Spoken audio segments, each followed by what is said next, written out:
Muy buenas tardes, ¿cómo les va?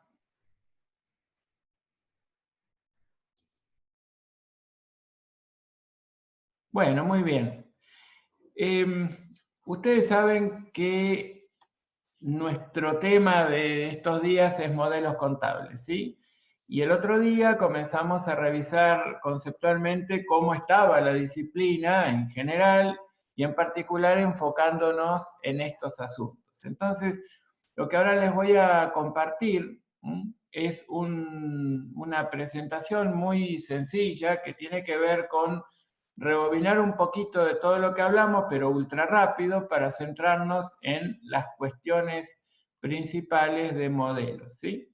Así que ya nomás van a ver la presentación eh, que se llama Modelos Contables Siglo XXI. ¿Por qué? Porque en realidad lo que vamos a revisar es precisamente cómo está la disciplina hoy rápidamente y cómo plantea la disciplina en estos tiempos esa estructura de la que hablamos el jueves pasado y que permite a partir de ella describir la situación patrimonial, económica y financiera de los entes. Entonces, eh, nosotros entendemos que los entes económicos emprenden actividades económicas, construyen, asumen riesgos, y de todo eso, que significan muchos aspectos simultáneamente, la contabilidad de algún modo tiene que dar cuentas, ¿no? La contabilidad sirve para recoger todos esos hechos registrables y mostrar los impactos que esos hechos han generado. Entonces, bueno, son hechos de muy diversa naturaleza y que toman muy diversas formas, que afectan múltiples factores y que en consecuencia no son sencillos de algún modo tomar por parte de un sistema complejo de información contable. Entonces, justamente un contador público, yo les contaba la otra vez, hablando un poco de ética también, les contaba que el contador público es un personaje central, si se quiere, como profesional de ciencias económicas, al que acuden las entidades para poder organizarse bajo una forma empresaria y desarrollar actividades conforme a las normas puntuales de la actividad y generales en lo que hace a la rendición de cuentas, ¿no? Entonces, aquí lo que tenemos que ver es que la información o necesita ser cada vez más integral y este es claramente un desafío, ¿sí? Les dije que hacia 1973 un grupo de países se propuso armar un lenguaje común para el mundo de los negocios, precisamente en procura de lograr esa ansiada transparencia en la rendición de cuentas y pensando principalmente en las entidades que tienen obligación pública de rendir cuentas, que son las que cotizan sus acciones en la bolsa o sus obligaciones, sus pasivos en la bolsa. Entonces, cuando una entidad necesita rendir cuentas, la idea era que todas la hagan bajo una misma forma de construir esa información y una misma forma de presentar y de revelar la actividad de la entidad de tal forma que todos los usuarios tipo al que están destinados esos informes lo puedan comprender cabalmente, ¿cierto? Entonces, aquí tienen un recuento, digamos, o una vista rápida, histórica de los hechos principales. En 1973 se forma ese Comité de Normas Internacionales de Contabilidad, en 1982 se constituye un compromiso entre la Federación Internacional de Contadores y el Comité de Normas Internacionales de justamente procurar o iniciar el camino tendiente a que todas esas entidades que tienen obligación pública de rendir cuentas lo hagan en función de estándares establecidos. En 1995 se celebra un acuerdo con una organización internacional de comisiones de valores que precisamente, a ver si le pido a César que silencie su micrófono. Muy bien, gracias. Perdón, les decía que, o alguien más está, Norma, por favor, ahí estamos silenciados, sí. Les decía que en 1997 cambió la estructura del Comité de Normas Internacionales de Contabilidad y hacia el año 2000 se rebautizó como JASB, que es la Junta de Normas Internacionales. En el 2001 asume la responsabilidad de emitir las NICs y en el 2010 se rebautiza la Fundación JAS como Fundación NIC. 144 de 166 jurisdicciones aplican las NIF, lo cual lo convierte precisamente en el lenguaje común para el mundo de los negocios. Y fíjense, por ejemplo, aquí Estados Unidos, como uno de los países más importantes que no están pintados en azul, que aplican las NIF, desarrolló durante largos años un proceso de convergencia entre las normas del JASB y las normas del FASB, que sería el organismo que precisamente emite los principios de contabilidad generalmente aceptados en Estados Unidos, de tal modo que, aunque aquí no esté pintado de azul o de celeste, precisamente sabemos que no hay,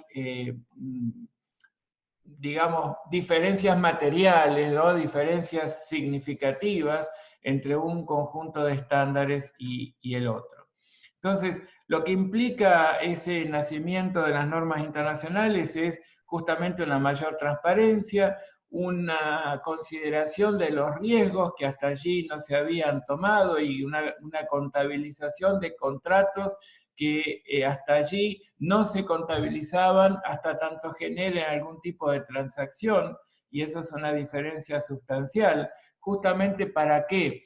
Para permitir dos cosas principalmente. Primero que nada, para poder proyectar la actividad de la entidad hacia el futuro, para tener información prospectiva, para darse cuenta hacia dónde va la entidad, cuáles son los riesgos y los beneficios que podría llegar a tener, asumir o gozar de ellos respectivamente.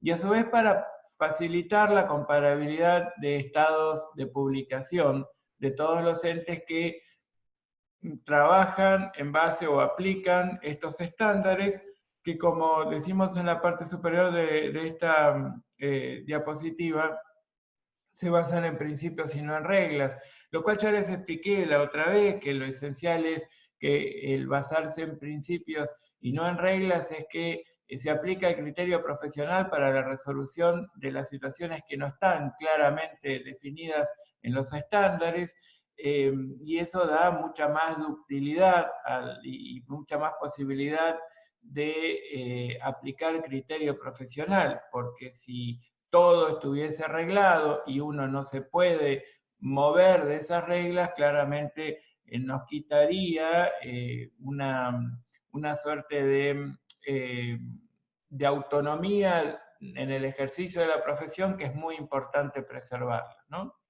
Les hablé del proceso contable, que hay un lazo virtuoso entre la doctrina y las normas, y muchas veces se realimentan positivamente, a veces la doctrina realimenta las normas y las mejora, y otras veces esa realimentación se da en sentido contrario. Justamente hay estándares, como los estándares internacionales, que permitieron una mejora de la propia doctrina contable. Les hablé del paradigma patrimonialista, del paradigma de utilidad de la información contable y este cambio radical que sufrió nuestra disciplina, dejando de poner el foco en el pasado para poner precisamente su mirada hacia el futuro y darle mucho valor a la información predictiva por sobre la información que daba cuenta de la historia económica, patrimonial, financiera de la entidad. Entonces, allí lo que pasó es que en un paradigma el ente era como el ombligo del mundo y todo se medía desde su propia óptica. En cambio, en el marco del paradigma de utilidad de la información contable, el ente no es el centro de atención, sino que se lo describe y se trata de visualizar su comportamiento futuro en su relación con el entorno. Precisamente lo que llamamos mercado no es exactamente el sitio en el que confluyen la oferta y la demanda, sino un espacio en el que tenemos todos los actores o todos los grupos de interés que interactúan con la entidad y que por supuesto les importa lo que la entidad realiza y reciben influencias de ella y a su vez ejercen influencias sobre ella y que ayudan a fijar el modo de describir esa realidad patrimonial, económica y financiera. Les dije que estos cambios de paradigma dan preeminencia a la esencia por sobre la forma, por eso es que una de las cualidades de la información contable modernamente más valorada sería la de esencialidad, ¿no? Justamente en donde la realidad económica se le da muchísima más preeminencia y mucho más valor que a las formas jurídicas, ¿sí? Entonces, de allí es que afirmemos que en este nuevo proceso contable la esencia cobre muchísima más importancia respecto de la forma. Les contaba que también en este nuevo paradigma contabilizamos transacciones, riesgos, contratos que hasta aquí la contabilidad no recibía o no contabilizaba, y con una nueva dinámica del proceso contable que por supuesto ante cada hecho económico, ante cada variación patrimonial susceptible de registración, nosotros describíamos un modo de reconocerlo inicialmente, un modo de medirlo en un momento distinto del inicial. Por ejemplo, ustedes dicen, bueno, vamos a comprar un rodado. Fantástico, compramos el rodado y ustedes empiezan a usarlo y de acuerdo a las especificaciones del fabricante, de acuerdo al uso que de él hagan ustedes y demás, deciden un modo de depreciación. Entonces, por ejemplo, lo deprecian por kilómetros recorridos. Macanudo. Entonces, hasta allí ustedes dicen, ¿cómo vamos a medir al cierre ese rodado? Y ustedes dicen, muy fácil, el valor que tiene de reconocimiento inicial, le vamos a restar la parte de ese costo incurrido que ahora ya perdió la potestad de generar ingresos en el futuro, que es precisamente la parte depreciada. Y esa parte depreciada, que nosotros lo mostramos como depreciación del bien, que puede ser imputado a una cuenta de resultado negativo o una cuenta que forme parte del costo de elaboración de un determinado producto, con lo cual se termina activando, digamos, o permutando el valor dentro del activo, ¿no? Disminuye el valor del activo en cuanto a que se contabilice una cuenta regularizadora de activo y aumenta los valores de otra cuenta patrimonial del activo, como puede ser un bien de cambio que esté en proceso de producción, ¿no? Entonces, hasta allí ustedes dicen, bueno, ¿y cómo queda medido entonces ese bien? En función del costo incurrido neto de las depreciaciones acumuladas, es decir, neto de la porción del costo que ya se consumió, ¿sí? Que ya no tiene posibilidad de generar ingresos en el futuro. Y entonces ahí decíamos, bueno, y vamos a presentar esa información. Fantástico. Entonces, ¿qué decían? ¿Cómo tenían que hacer? Mostrar que tenían rodados por 100.000 y una depreciación acumulada de 35.000. Perfecto. Entonces, hasta allí el proceso que medianamente conocían hasta ahora. Ahora a ese proceso se le agrega un cuarto elemento en esta nueva dinámica que es muy importante, que es el que llamamos revelación. Es decir, es el proceso que importa el poner en prosa por parte del ente informante todos los elementos más significativos que puedan llevar al usuario tipo a entender mejor lo que pasó y a proyectar mejor lo que está por venir, ¿no? Entonces, siguiendo el ejemplo del rodado, muchas veces cuando ustedes analizan un anexo de bienes de uso que de algún modo agrupa por naturaleza los distintos tipos de bienes de uso, inmuebles, no sé, rodados, maquinarias, en fin, instalaciones, muebles y útiles, lo que fuere, ustedes dicen, bueno, mostramos un valor de reconocimiento inicial, mostramos alguna alta, alguna baja, mostramos el saldo inicial de depreciaciones acumuladas, las depreciaciones del ejercicio y la depreciación acumulada al cierre.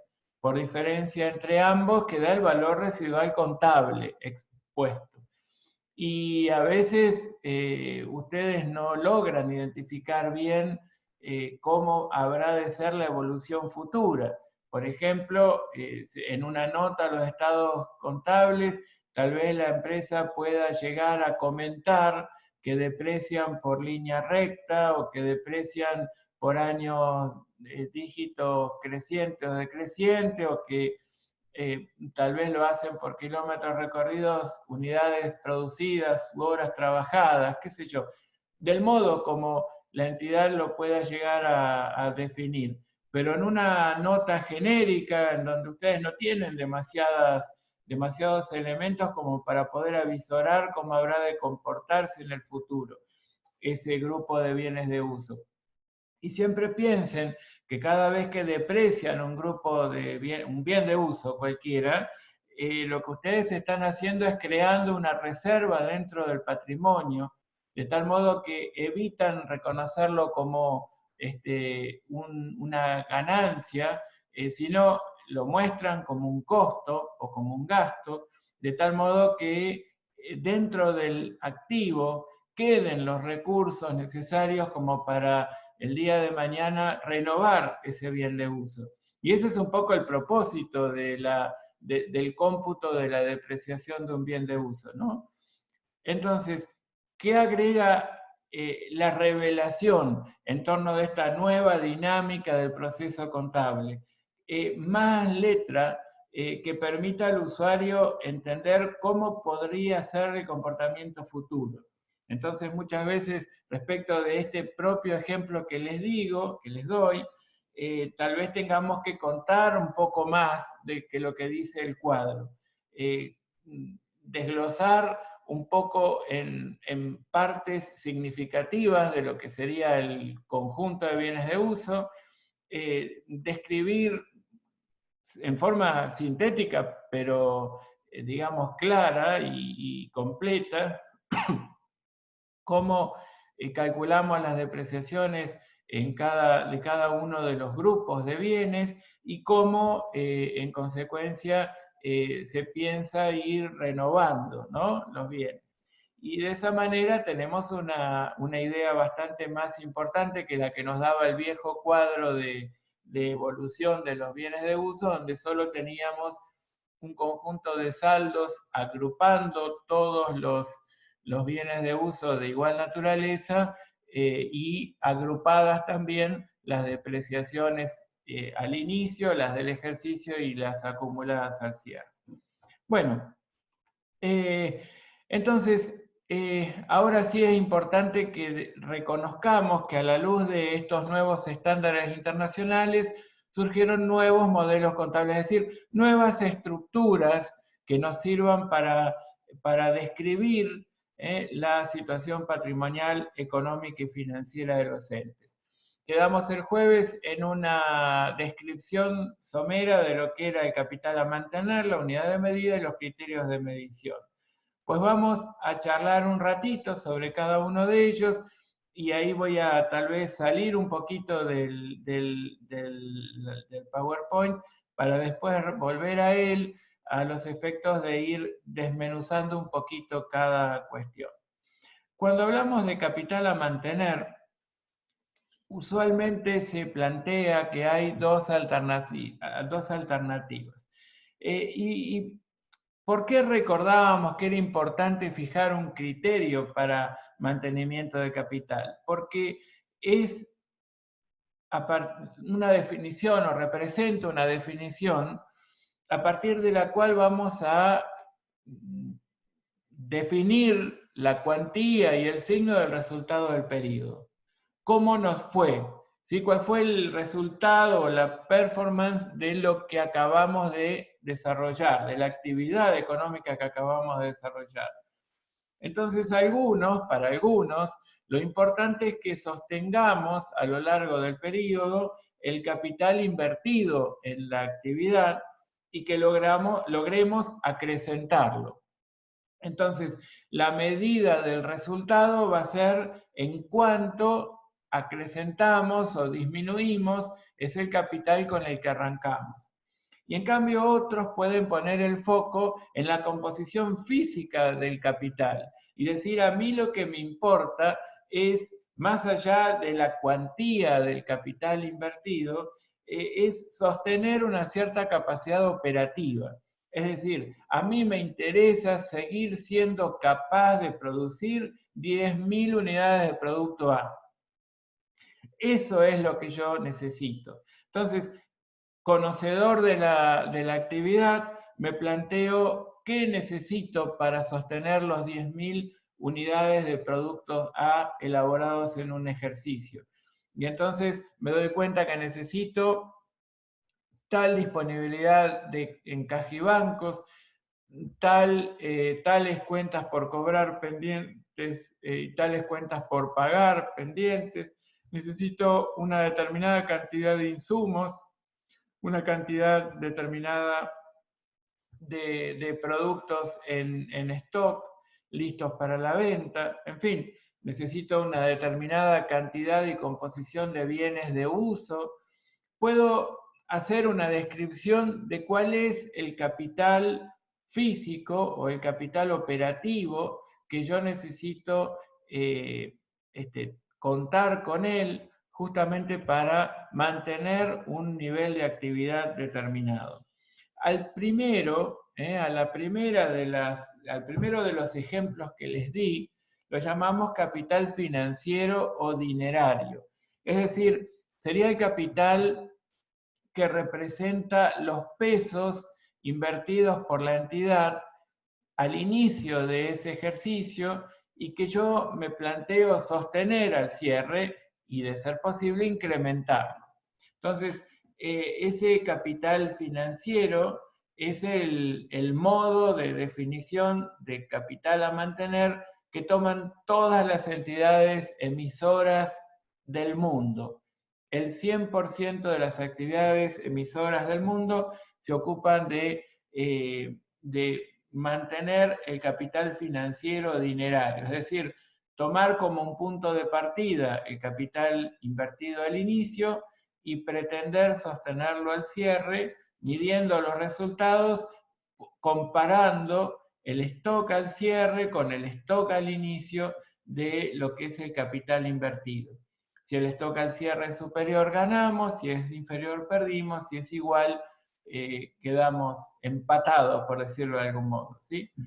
Ahora, ¿esta definición a qué obedece? Bueno, esta definición obedece a que cuando un conjunto de particulares, ya sean personas humanas o jurídicas, deciden aportar un capital para el desarrollo de una actividad económica, la entidad que lo recibe queda comprometida a que por lo menos ese capital invertido lo logra sostener. Y la idea es, en tanto tenga digamos, persiga o no fines de lucro, es incrementar ese capital invertido de tal manera que cada vez cumpla de mejor manera el rol, digamos, el objetivo, el objeto social por el cual fue creada esa entidad. Y les digo, no importa que persiga o no fines de lucro, porque aún cuando se dice que un ente no persigue fines de lucro, la definición no tiene que ver con el no generar resultados o que el resultado sea cero. De ninguna manera. Siempre el resultado de cualquier entidad, aún las que no persiguen fines de lucro, debería ser superior a cero, debería ser positiva. ¿Por qué? Porque necesitan cumplir, necesitan recursos para cumplir de mejor manera sus objetivos. Ahora, la diferencia entre un ente que persigue fines de lucro respecto a aquel que no lo persigue, tiene que ver con qué se hace, cuál es el destino de ese lucro obtenido. En los primeros casos, cuando se persigue fines de lucro, puede ser la distribución entre los socios. En el caso de las entidades que no persiguen fines de lucro, naturalmente no va a haber una distribución entre los socios. Cristian dice, porque reciben donaciones. ¿Qué sería, Cristian? A ver si lo dice re bien, pero supongo que dice por qué reciben donaciones.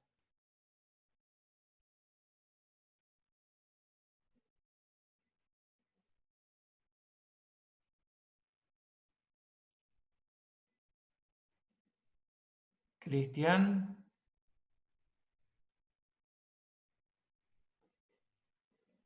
Bueno, mientras él nos aclara por el chat la consulta que quería hacer, le sigo comentando.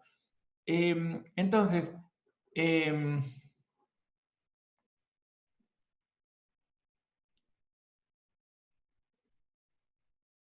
a ver si le damos un poco de dinamismo, porque la aclaración quedó peor que, peor que el planteo original.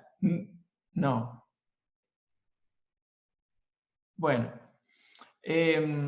mientras deja de pelearse con el teclado, Cristian, vamos a... También se puede activar el micrófono y preguntar, ¿eh? No hay ningún pecado. Pueden cortar cuando quieran y pueden decir lo que crean necesario, ¿eh? Por favor. Bueno, les decía que en todo el mundo es esto lo que se eligió. Ahora, en todo el mundo, que supuestamente se ha optado por el mantenimiento del capital financiero y medir los resultados comparando stocks de patrimonio, de capital, al inicio y al final, para saber cuál ha sido el signo y la cuantía del resultado del periodo. Más allá de esta definición, no es que no les interesa la composición física del capital. Todas las entidades tienen un propósito por la que fueron creadas y un propósito al desarrollar actividades económicas. Entonces, naturalmente, la composición física también habrá de importar. Entonces, es una disyuntiva medio equivocada plantearlo como o pretendo mantener capital financiero o pretendo mantener capital físico. Tal vez como una forma primaria de determinación del resultado, estaría bien y acuerdo en que sobre todo aporta a la comparabilidad de los resultados a lo largo y ancho de todo el planeta, determinarlos en su cuantía y signo, manteniendo o pretendiendo mantener el capital financiero, es decir, los pesos invertidos al inicio del periodo. Pero sin embargo, la composición física del capital no deja de ser importante y yo puedo determinar como entidad un cierto resultado justamente al comparar stocks de capital con el que arranqué y con el que llegué al fin del ejercicio económico, Pero sin embargo decir, ojo, que más allá de haber ganado, porque el stock al cierre es superior al inicial en un 20%, yo necesito ese 20% para poder incrementar mi capacidad operativa y cumplir de mejor manera con mis objetivos estratégicos, ¿sí? Con mis objetivos de mediano o largo plazo. En consecuencia, yo, más allá de reconocerlo como un resultado, voy a procurar que la entidad no pierda ese capital incrementado, porque lo necesitamos para desarrollarnos de mejor manera con vistas al futuro. Entonces, este sería como una primera definición muy importante de capital a mantener. Y ustedes, cuando desarrollemos un ejercicio mañana que va a comparar todos los modelos y que a ustedes les va a servir mucho para poder identificar cómo llevar a la práctica todos estos conceptos que estamos aprendiendo, se van a dar cuenta que en la contabilidad actual, y esto a medida que vayan incorporando conocimientos relacionados con todos estos temas, en la contabilidad actual hay unos cuantos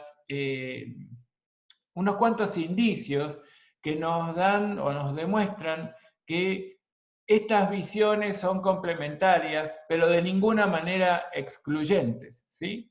Y que la contabilidad que llevamos hoy a cabo, cómo se administra el sistema contable en la actualidad, da cuenta precisamente que se trata de conceptos complementarios. Sí, María decía, se refiere a las entidades sin fines de lucro, es cierto, María. Cristian, lo que decía respecto de las donaciones es que una entidad sin fines de lucro puede incrementar su capital no solo en base al desarrollo de una actividad como, no sé, compra-venta de algo o la organización de un determinado evento o lo que fuere, siempre con un fin que tiene que ver con cierto nivel de altruismo en cuanto a que un conjunto de personas o empresas se juntan para desarrollar una actividad que beneficia a un tercero, ¿sí? O un determinado grupo de personas o empresas. Pero la verdad es que los ingresos, supongamos que vienen ingresos por donaciones, si se trata de una entidad que persigue fines de lucro y recibe una donación, supongamos, bueno, obviamente incrementa su capital y eso en la comparación de stocks de patrimonios se puede tomar como un resultado eventualmente. Solo tenemos que analizar a medida que vayamos viendo modelos. En un modelo, en respecto a una entidad que no persigue fines de lucro, ¿no? Ahí también se puede tomar del mismo modo, pero fíjense que muchas veces esas donaciones o muchas veces esos resultados, sin llamarlo de ninguna otra manera, sí puede ser el resultado por acción de un tercero que se torne en beneficiario nuestro o bueno, el producto del desarrollo de una actividad económica, muchas veces nos lleva a que el stock final es más alto que el anterior, pero no podemos decir que ese resultado pueda ser distribuido ni asignado a los socios o a los asociados o a los accionistas. En una entidad con o sin fines de lucro, la composición del patrimonio al fin del ejercicio en vista al cumplimiento de los objetivos de mediano y largo plazo, también hay que analizarlo, ¿no? Entonces, más allá de reconocerlo inicialmente como resultado, ¿qué hacemos con esto? ¿No? Entonces, bueno, lo que hacemos con esto depende de la composición física del patrimonio que necesitemos para el fin para el que fuimos creados, ¿no? Bueno, muy bien. Ahora bien, El otro punto que tenía relación con los modelos contables, yo les dije que era el de unidad de medida. Y el otro día comenzamos a desarrollar dos conceptos, que era la moneda funcional, que es la moneda del entorno económico en el que opera la entidad, definida en la NIC 21, de lo que serían las normas internacionales de información financiera, o bien la moneda de cuenta, es decir, la moneda de curso legal vigente en el país. Entonces, nosotros decíamos que todos los tan diversos hechos que el sistema de información contable debe receptar y debe contabilizar, no se pueden contabilizar si no se los tradujera a una unidad de medida que permita precisamente sumar situaciones o hechos de muy diversa naturaleza, ¿sí? Y muchas veces esa unidad de medida se la encuentra en una unidad de medida monetaria. Y a veces esa moneda puede ser la moneda de curso legal vigente en el país o una moneda distinta de ella, en tanto en esa moneda distinta pensemos el valor de nuestros bienes cuando decidimos venderlos, afrontemos los mayores costos para poder producirlo o para poder comprarlo y en definitiva lo podríamos traducir a la moneda en que concibamos el negocio social de alguna manera, ¿no? Entonces, si nosotros nuestro negocio social lo pensamos en euros, en reales, en yens, en dólares americanos, australianos, lo que fuere, nosotros necesitamos identificar que esa es la moneda funcional, esa es la moneda del entorno económico, y después viene el análisis que nos plantea el elemento unidad de medida como elemento que define un modelo contable. Y es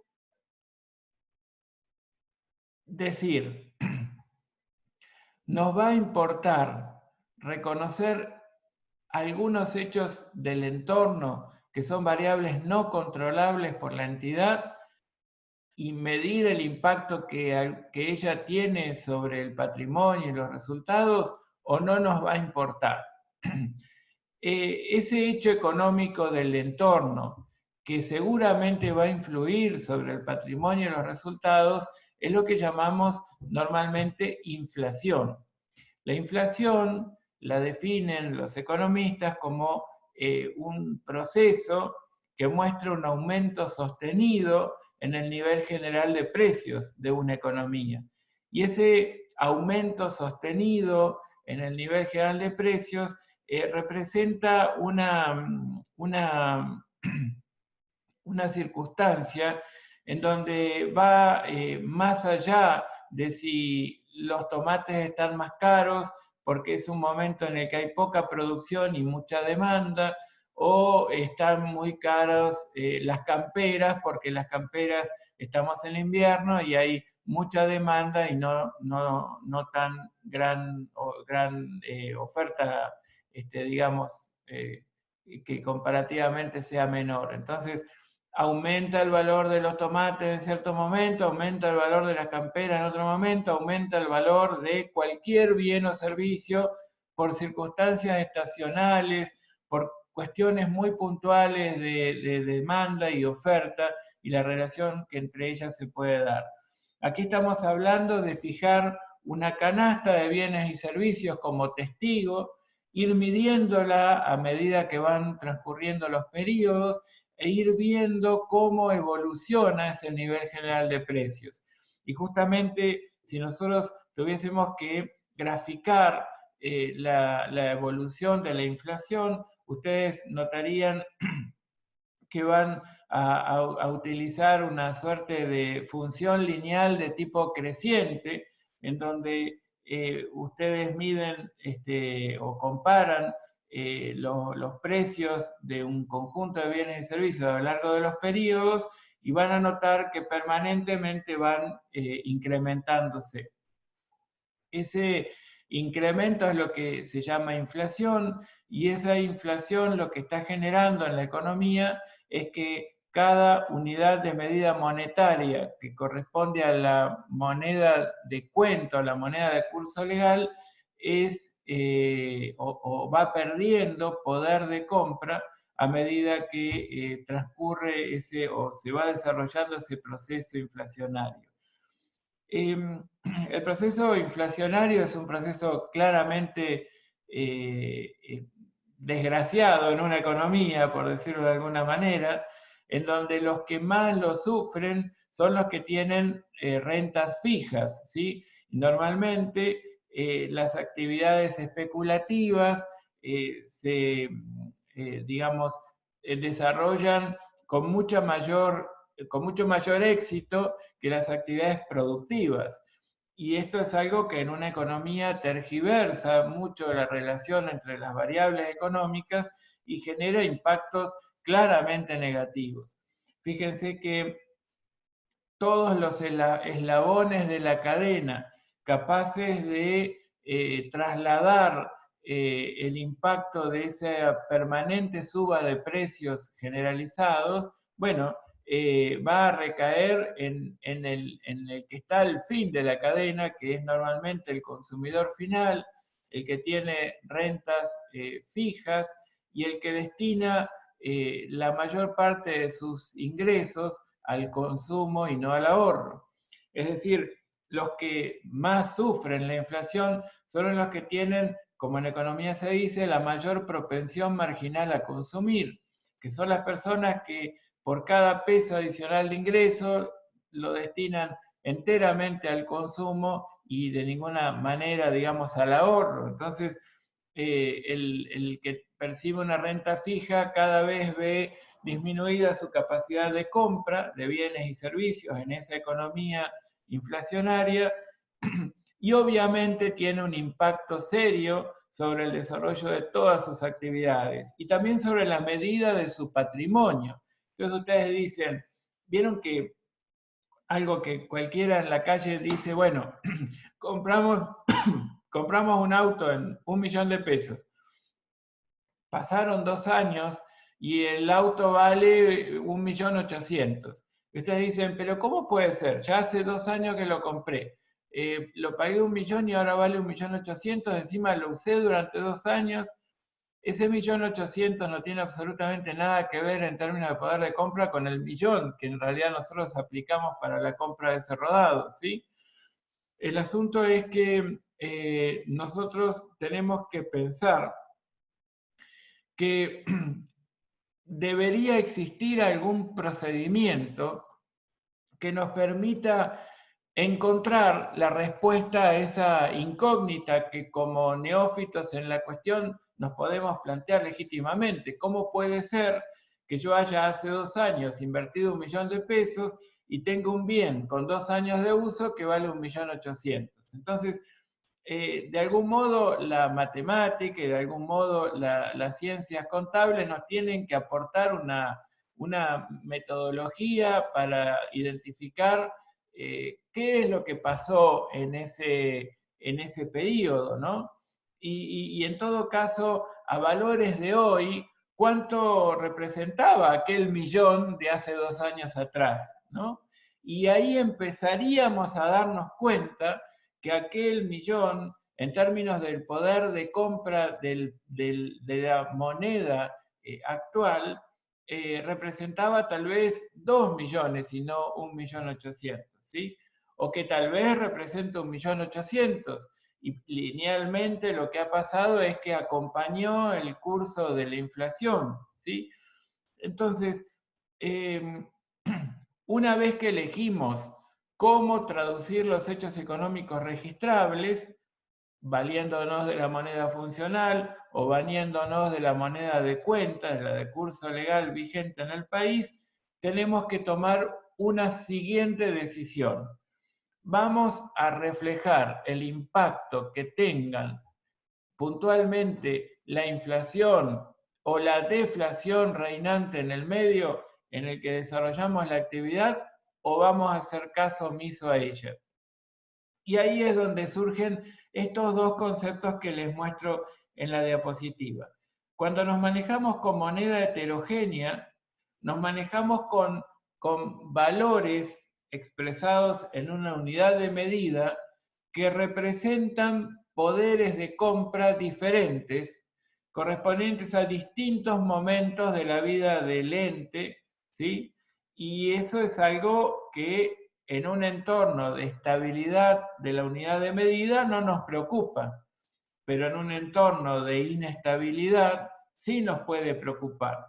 Entonces, imaginen ustedes que en Argentina trabajemos con información contable que decida no receptar, no reflejar el impacto que este hecho del entorno tiene sobre el patrimonio y sobre los resultados. Claramente vamos a sumar peras con naranjas y vamos a llegar a determinar que los 100 pesos de enero de las ventas de enero y los 500 pesos de diciembre suman 600 y que las ventas mayoritariamente se generaron en diciembre y capaz que en el medio, entre enero y diciembre, hubo un 300% de inflación o un 600% de inflación, y en consecuencia no podemos decir que los 500 de diciembre son significativamente más que los 100 de enero. ¿Me comprenden? Sino que los 100 de enero tal vez representaban 600 de diciembre. Y con los 500 que vendimos, en realidad vendimos comparativamente menos en términos reales. Entonces, nosotros cuando estamos, digamos, cambiando un poquito los anteojos con los que miramos la realidad, y nos calzamos los lentes de las ciencias económicas, nosotros podemos ver más allá que cualquier persona que no pone atención en esta situación. Y como gestores de la información para la toma de decisiones, nos va a importar justamente identificar qué variables del entorno y qué variables internas de la entidad cuentan a la hora de reflejar esos hechos económicos. Y entonces, una parte de, digamos, una postura alternativa es el de trabajar con moneda homogénea, es decir, moneda que tenga en cuenta este hecho del entorno en el que opera la entidad, moneda que represente un poder de compra idéntico, ¿sí?, a lo largo de los periodos, y que en consecuencia refleje el impacto que la inflación genera en el patrimonio y los resultados. Y ahí sí estaríamos permitiendo que en un entorno de inestabilidad de la unidad de medida sumemos peras con peras y no peras con naranjas, generando una ensalada de fruta. ¿Por qué les digo peras con peras?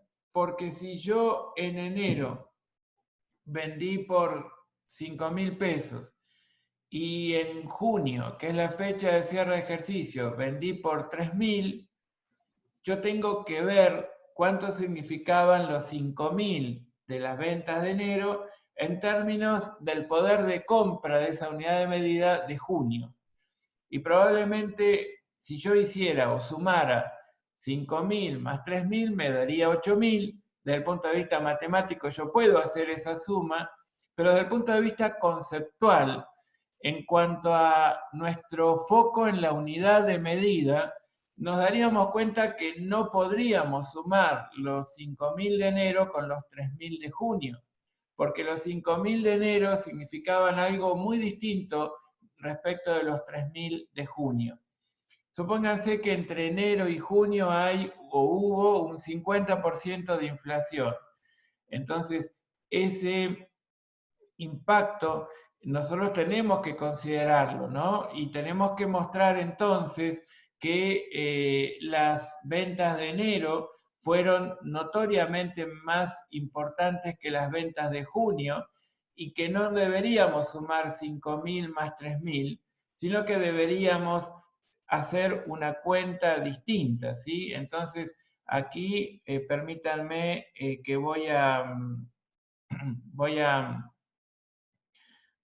compartirles a ustedes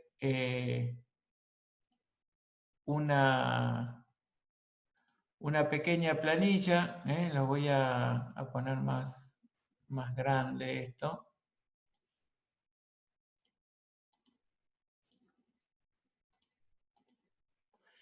Entonces, ustedes dicen, bueno, enero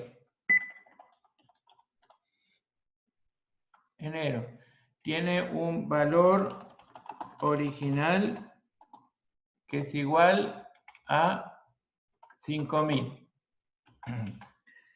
La inflación ocurrida entre enero y junio fue del 50%, ¿no? Entonces, ese valor original ajustado por inflación es igual a ¿cuánto? Nosotros tenemos que recurrir a una cuentita que es muy sencilla, ¿sí? Que es, a ver, yo les digo, si entre enero y junio la inflación o la tasa de inflación fue del 50%, nosotros si partimos de un peso, el equivalente a un peso de enero, ¿cuánto sería en moneda de poder adquisitivo de junio? ¿Qué se les ocurre hacer?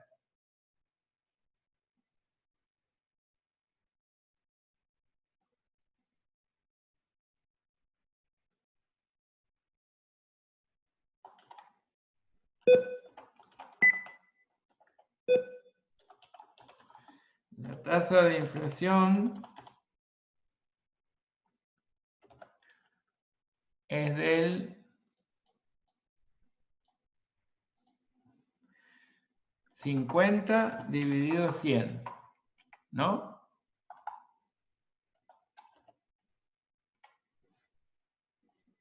En tanto, en términos porcentuales, decimos que es el 50%. En tanto por uno, ¿sí? Esto se llama tanto por uno, quedaría allá. En tanto por uno quedaría expresado en 0,5, ¿cierto? ¿Está bien? Entonces, si esta es la tasa de inflación, ¿sí? Si esa es la tasa de inflación, y yo quiero aplicarla a un valor X para saber si aplicada la tasa de inflación, a qué valor equivaldría en términos del poder de compra actual, yo le tendría que a esta tasa de inflación sumarle la unidad, ¿sí? Le tengo que sumar 1, ¿sí? Ese sumar 1, ese sumarle 1, bueno, no me toma el...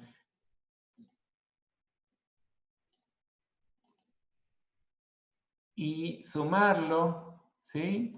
Para que pueda contener la unidad, ¿sí? Contener la unidad y sumarle la tasa de inflación que corresponde al periodo. Entonces, si yo quiero obtener el valor original ajustado por inflación, ¿sí? Yo quiero obtener el valor original ajustado por inflación, ¿qué debería hacer? Debería tomar el valor original y multiplicarlo por la tasa, ¿sí? Por 1.5, que sería el coeficiente, ¿sí? Esto lo llamamos coeficiente corrector, ¿sí? Este coeficiente corrector surge de relacionar o de agregarle a la unidad la tasa de inflación. Pero ahora vamos a ver otras maneras de calcular el coeficiente corrector. Y estos 7.500, ¿qué representan respecto de los 5.000? Son los mismos 5.000 de enero, pero expresados en moneda de poder adquisitivo de junio, ¿sí? Entonces, vamos a poner, los 7.500 representan los 5.000 originales en moneda de poder adquisitivo de junio. ¿Sí? Estos 7.500 que surgieron de multiplicar, como ven en la fórmula, el valor original por el coeficiente corrector, me va a dar un número que es el que válidamente puedo sumar a los 3.000 que representan las ventas de junio, ¿sí? Aquí vamos a poner ventas de enero. Y ahora, ventas de junio. Las ventas de junio tienen un valor original de 3.000. ¿Sí? Entonces, imaginen que acá estamos hablando de moneda, ¿sí? Y aquí también. Entonces,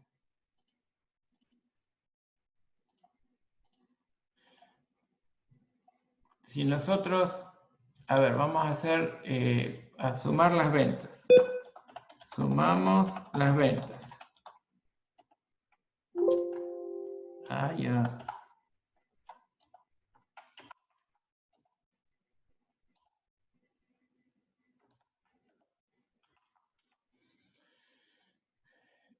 Ya nomás atiendo la consulta, ¿sí? Si sumamos las ventas, decimos, vamos a sumar 5.000 más 3.000. Eso da 8.000. Atendiendo a la unidad de medida que representa, a la unidad de medida,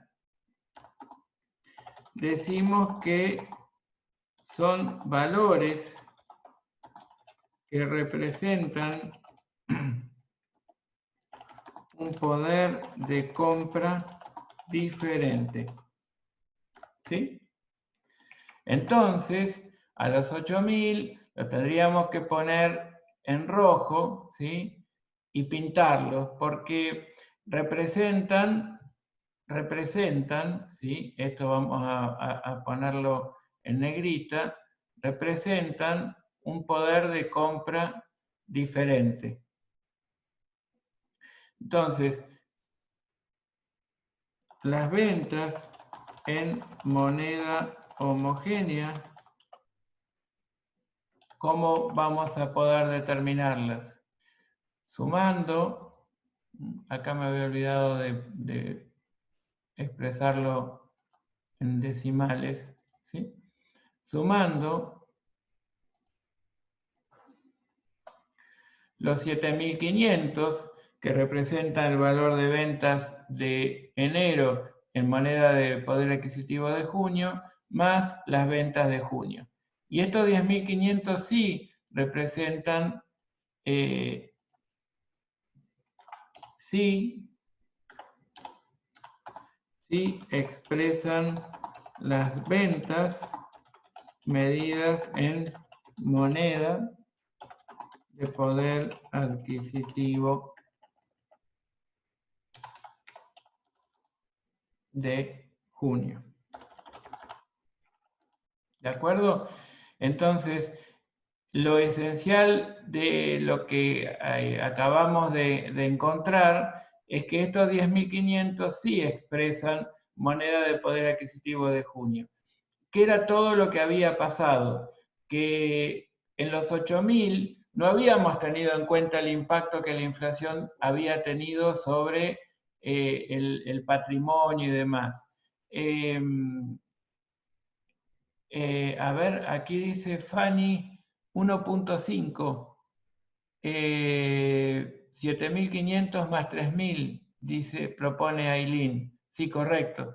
7.500 más 3.000. No sé, Fanny, cuál es la duda.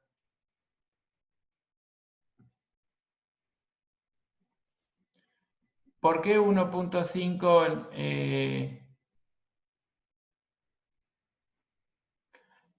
No, Gabriel, fue Fanny lo había puesto hoy cuando vos estabas diciendo si era 0,5, le agregábamos 1 y quedaba en 1,5. Coeficiente, claro. Bueno, entonces, Estaba de antes eso. ahí está, perdón, que antes no lo había visto, ese fue mi problema. Entonces, por eso que está bueno que por ahí activen los micrófonos y me lo digan, porque a veces por ahí uno, mientras va desarrollando las cosas, uno por ahí no mira el chat y queda como fuera de tiempo la consulta o lo que fuera. Entonces, el tema acá básico es que lo que... Ahí Fanny consulta, perdón, Gabriel, Fanny consulta de dónde salen los 3.000. Ah, claro. Y Aileen contesta ventas de junio. Bien, me gusta ese intercambio. Bien, genial. Entonces, Aileen tiene razón, representa las ventas de junio, que como las ventas de junio fueron concretadas en junio, y que es la fecha a la que quiero referenciar la información contable, bueno, pues no necesito trabajarlas para reflejar el impacto de la inflación del medio. Lo que estoy haciendo ahora es tal vez un poquito brutal en cuanto a enseguida darles una metodología de cálculo. Pero es ¿por qué?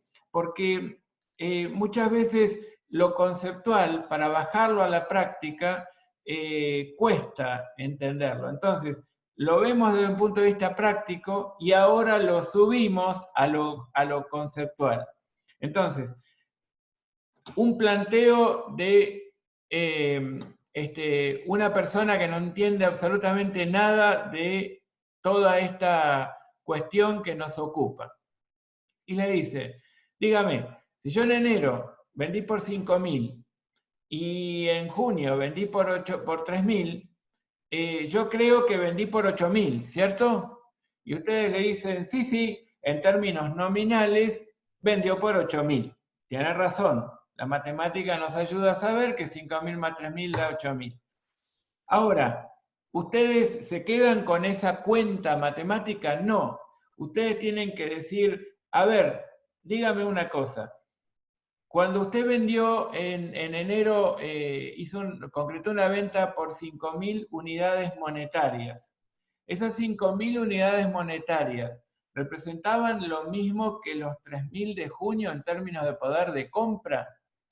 Entonces, primero un poco perplejo por la pregunta, esta persona les vuelve a decir, a ver, dígame de vuelta lo que me está preguntando porque no lo entiendo, y ustedes le vuelven a explicar a ver si él como empresario, como comerciante, él entiende que los 5.000 que vendió en enero, legítimamente los podría sumar a los 3.000 que vendió en junio, considerando la capacidad de compra que le aportaban los 5.000 en enero respecto de la capacidad de compra que aportan los 3.000 en junio. Y ahí empieza a darse cuenta, usted me está diciendo que la inflación está haciendo lo suyo y que entonces cuando hago 5.000 más 3.000 voy a encontrar un número mentiroso. Mire, de ahí más o menos por ahí vamos, le contesta. ¿Y por qué? Y porque en realidad, si bien matemáticamente está bien sumar 5.000 más 3.000, la verdad es que los 5.000 representan un poder de compra muy diferente del 3.000. Y a ver, ¿y por qué me dice eso? Y porque entre enero y junio, enero fecha de su primera venta y junio fecha de su última venta, hubo un 50% de inflación. ¿Y usted qué dice que es la inflación?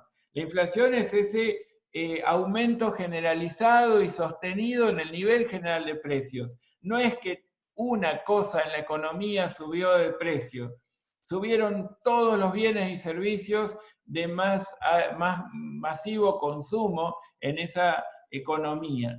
Entonces quiere decir que lo que usted compraba con 1 peso en enero, pues necesitó 1 peso con 50 para comprar lo mismo en junio.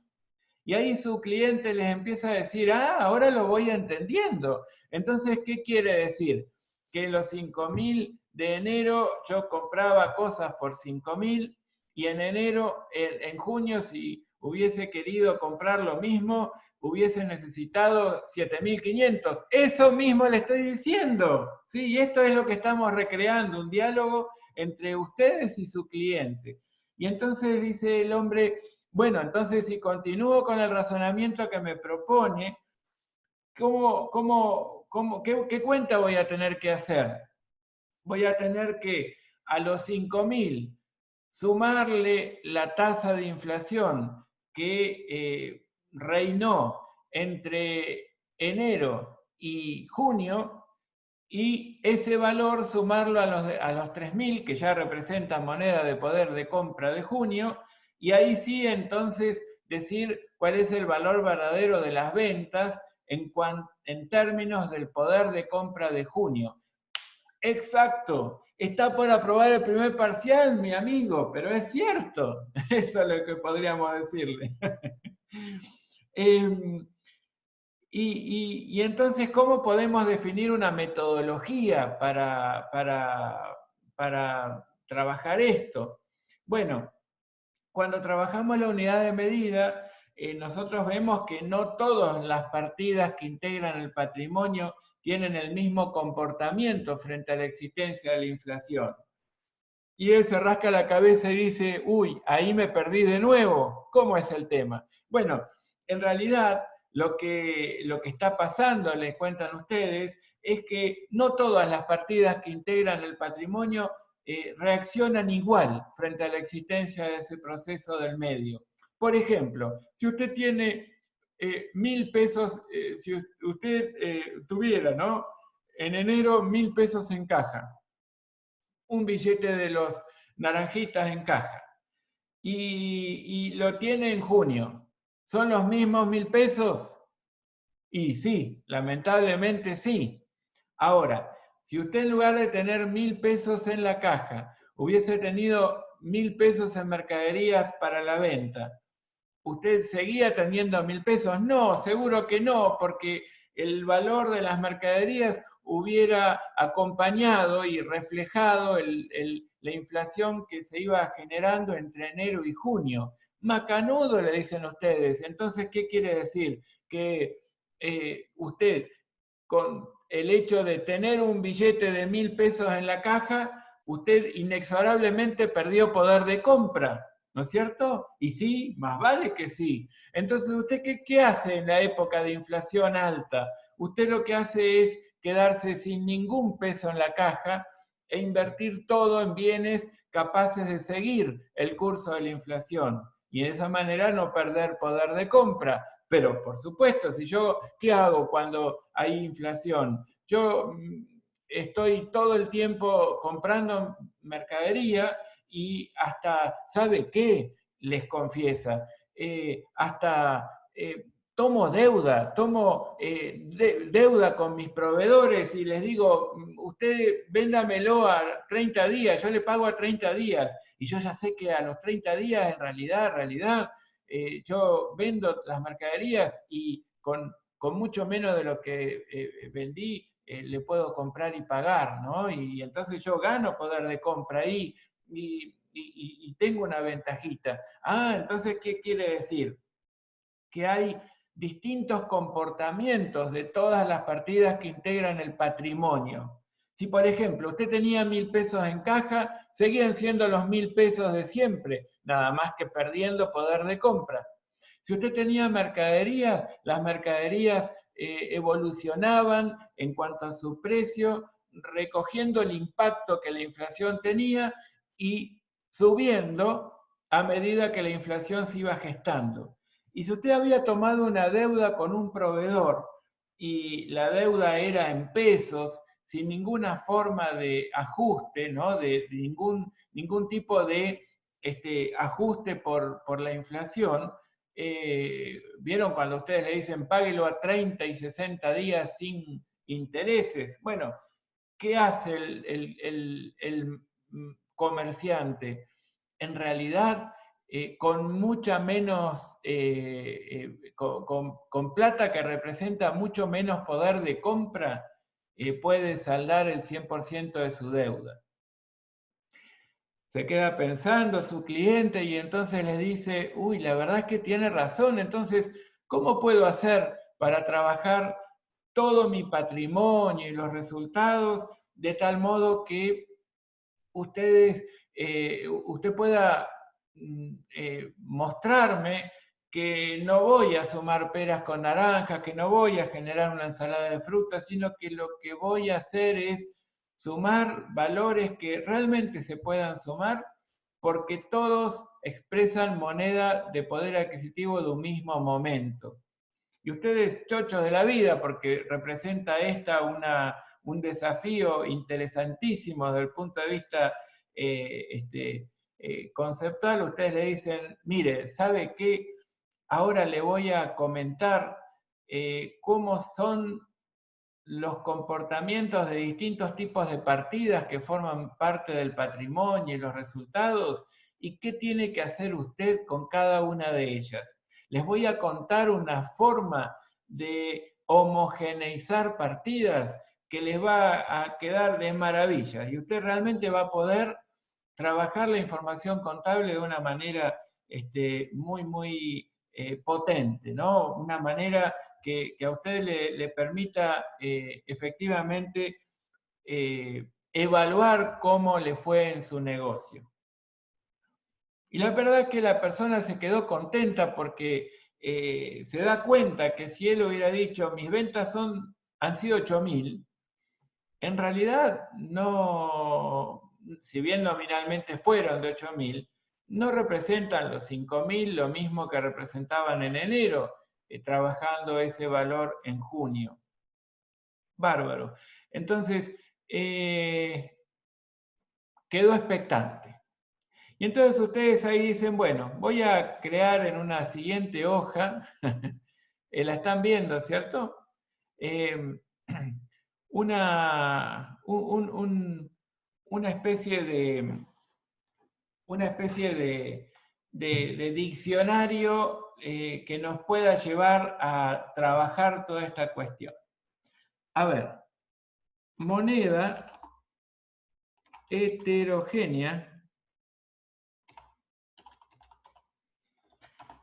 es la moneda que representa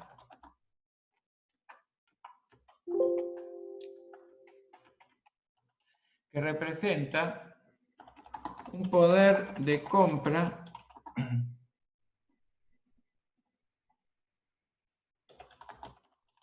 de diferentes momentos de la vida, de diferentes momentos de la vida del ente. ¿Sí? La moneda homogénea es moneda que representa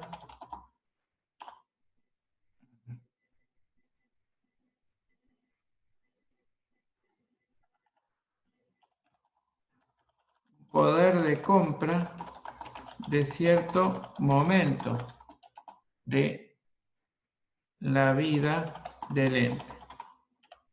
Entonces ustedes dicen cierre de ejercicio económico.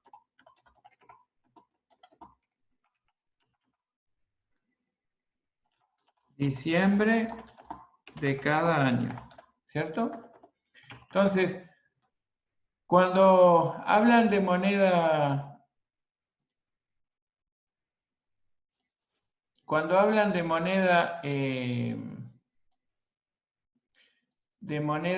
heterogénea,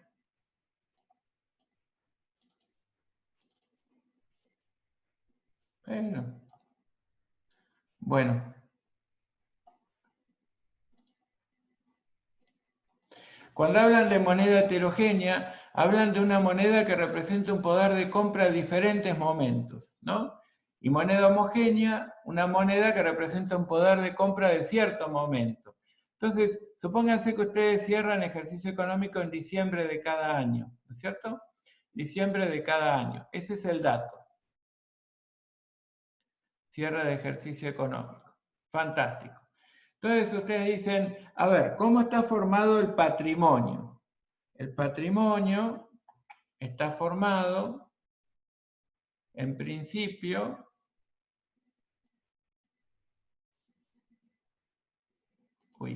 perdón,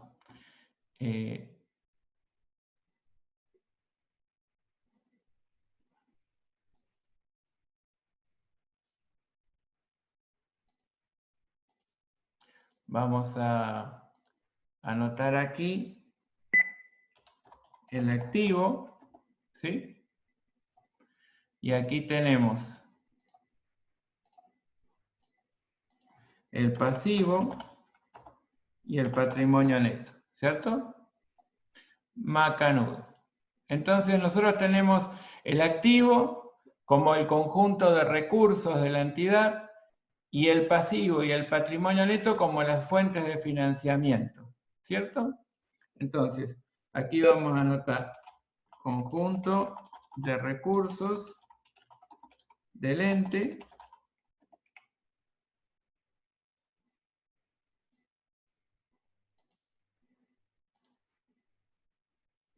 y estas son las fuentes de financiamiento del ente. Vale. Entonces, tienen el conjunto de recursos del ente que está formado por el activo, ¿sí? Y un conjunto de fuentes de financiamiento. Y ustedes dicen, a ver, este conjunto de recursos habrán de tener comportamientos diferentes, porque con el ejemplo que le dieron a su cliente, ustedes dijeron que tenían pesos en moneda, pesos, no sé qué puse, pero quise poner pesos. Pesos en moneda local, ¿sí? Tienen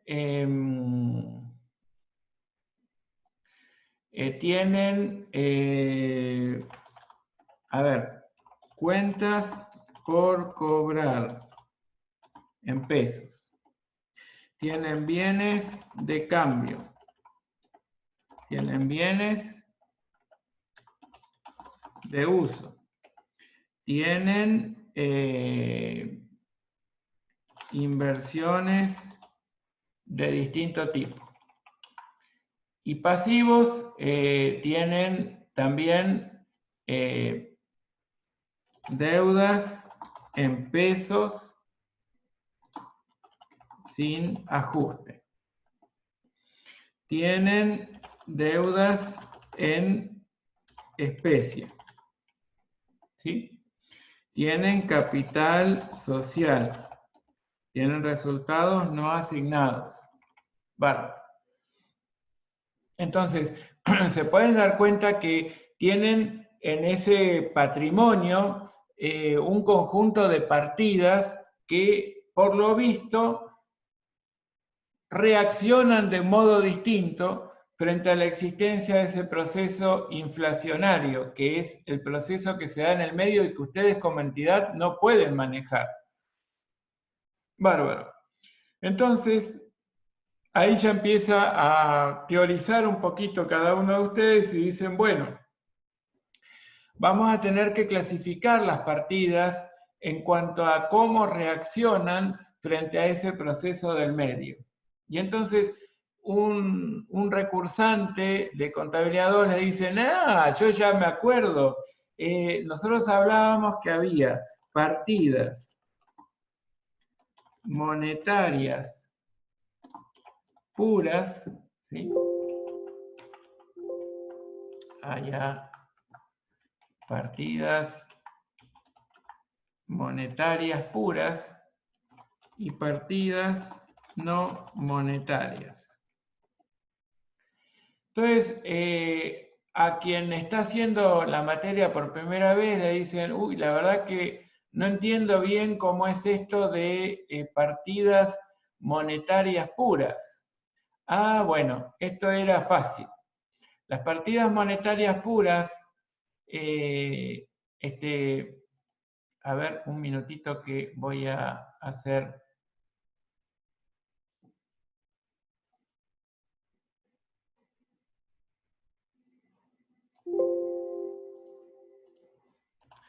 Voy a hacer algo que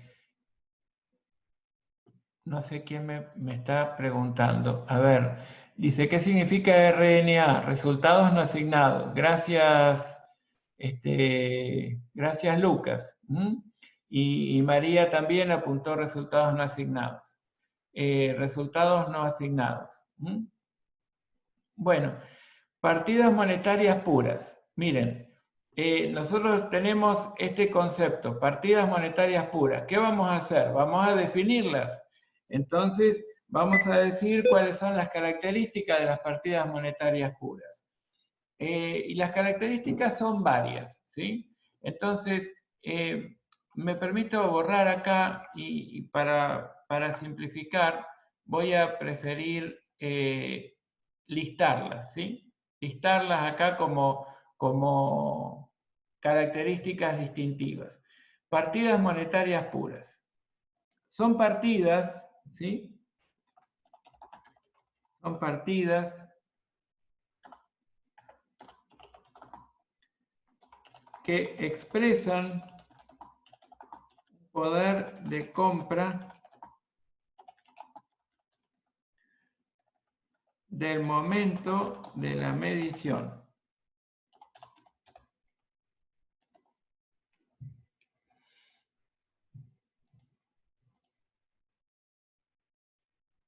¿Sí?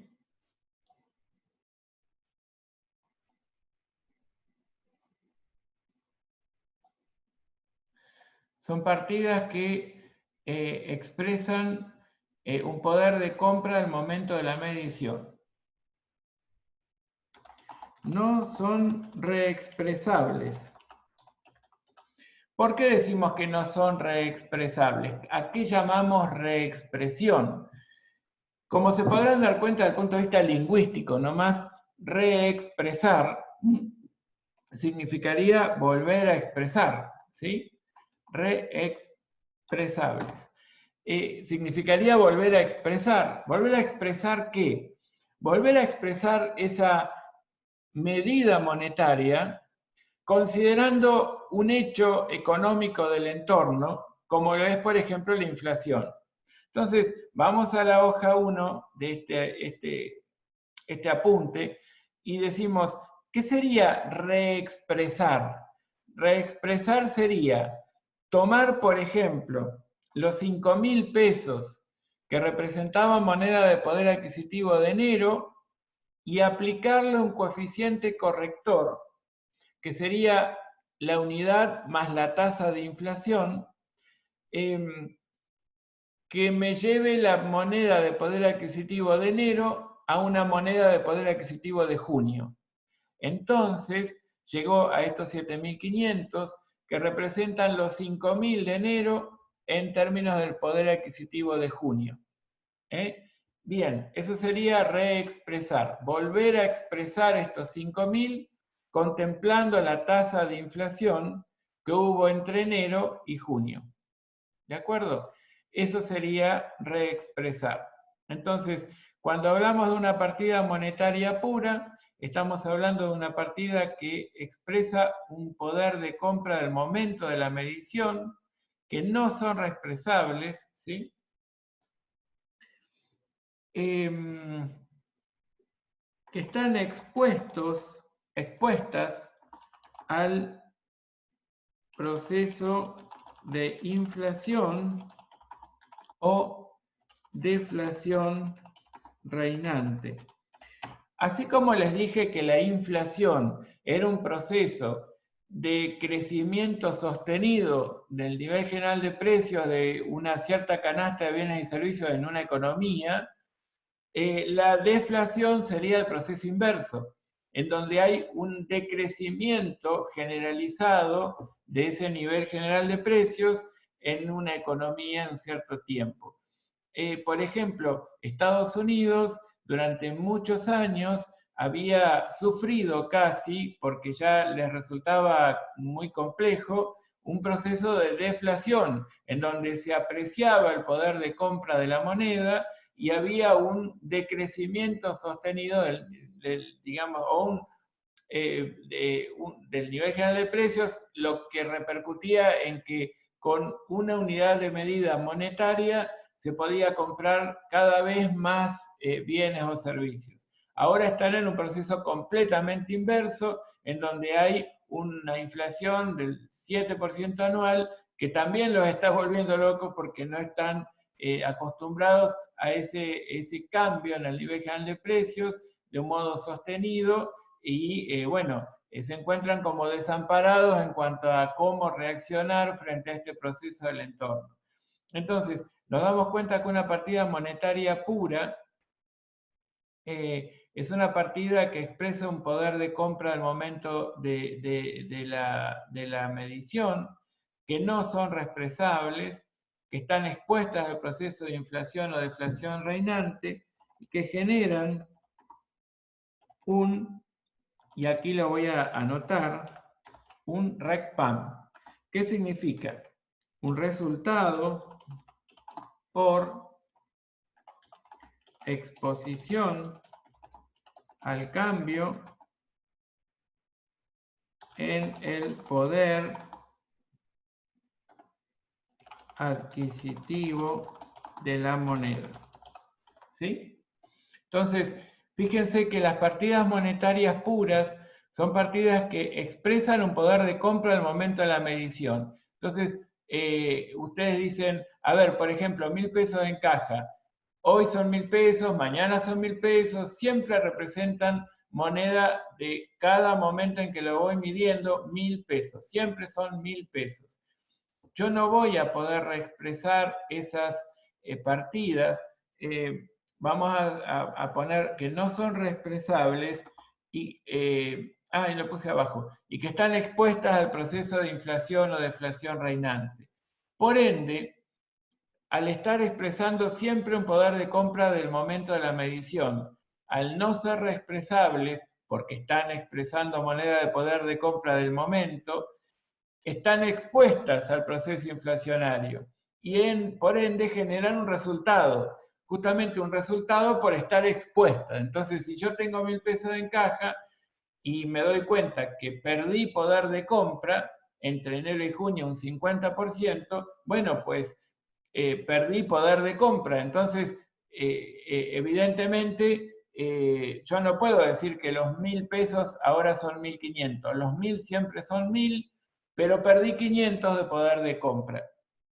¿Cierto? Después vamos a ver cómo hacemos para encontrar los 500 pesos que perdí teniendo 1.000 pesos en efectivo expuestos a un proceso inflacionario del 50%. ¿Sí? Entonces, perdón, quise copiarlo. Estas partidas que se llaman partidas monetarias puras tienen estas características. Y después tenemos las partidas no monetarias. Las partidas no monetarias son las partidas que en realidad podemos llegar a definir por exclusión, ¿sí? Las partidas no monetarias son las que, bueno, no son partidas... Uy, pero ¿cómo estoy escribiendo? No son partidas monetarias puras. Es decir, que eventualmente las podemos llegar a definir por exclusión, ¿sí? Pero bueno, tenemos que ver que hay otras características. vamos a copiar todas las características de las partidas monetarias puras y vamos a redefinir estas características. Las monetarias puras, decíamos que son partidas que expresan un poder de compra del momento de la medición. En el caso de las partidas no monetarias, expresan un poder de compra de cada momento, no del momento de la medición, ¿sí? No de hoy al momento al que estoy refiriendo la información contable, sino de cada momento. Los 5.000 de las ventas de enero, los 3.000 de las ventas de junio, ¿sí? Ahora, no son reexpresables, sí son reexpresables. Decíamos que las monetarias puras están expuestas, las no monetarias no están expuestas al proceso de inflación o deflación reinante. Y las partidas no monetarias no generan un RECPAM, ¿sí? No lo generan.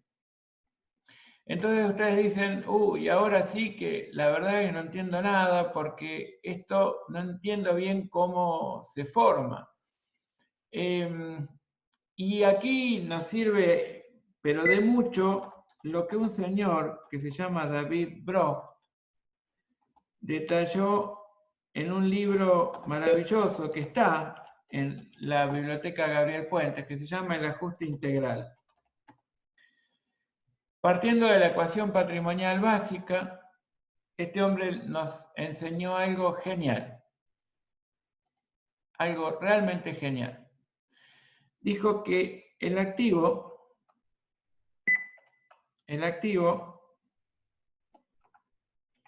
es igual, a ver, vamos a hacer así. Vamos a combinar esto. Entonces vamos a poner es igual al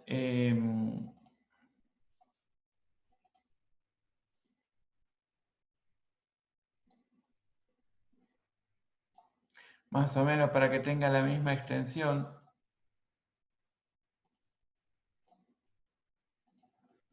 al pasivo más patrimonio neto. ¿No es cierto? Esto es lo que este hombre nos venía explicando.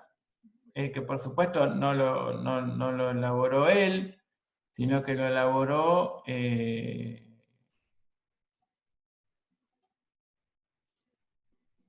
se elaboró mucho antes. Esperen que mientras tanto lo voy construyendo. Se elaboró bastante tiempo antes, cuando el fray Luca Pacioli nos trajo la idea de la partida doble y del método de registración, en donde teníamos un capítulo que representaba la inversión, que es el activo, y un par de capítulos que representaban las fuentes de financiamiento externas, el pasivo, y las propias, que sería el patrimonio neto, ¿no? Entonces nos decía que como método nosotros teníamos que aplicar el de la partida doble, en donde siempre había una explicación del movimiento que en alguno de esos capítulos se producía y un contrapeso que mantenía la igualdad patrimonial en forma permanente. Entonces, por un lado decía David Broch que el activo es igual al pasivo más el patrimonio neto. Entonces ustedes cuando van acá arriba y dicen, miren, el activo, conjunto de recursos, hay un montón de cosas distintas. Pesos en moneda local, cuentas por cobrar en pesos, bienes de cambio, bienes de uso, inversiones, todos reaccionan distintos frente a la existencia de la inflación. ¿Y cómo reaccionan distintos? Entonces, si reaccionan distintos, quiere decir que habría partidas monetarias y no monetarias formando parte del activo. Genial. Entonces, digamos que el activo es activo monetario más activos no monetarios, ¿cierto? Vamos a ponerle el puntito a monetarios para...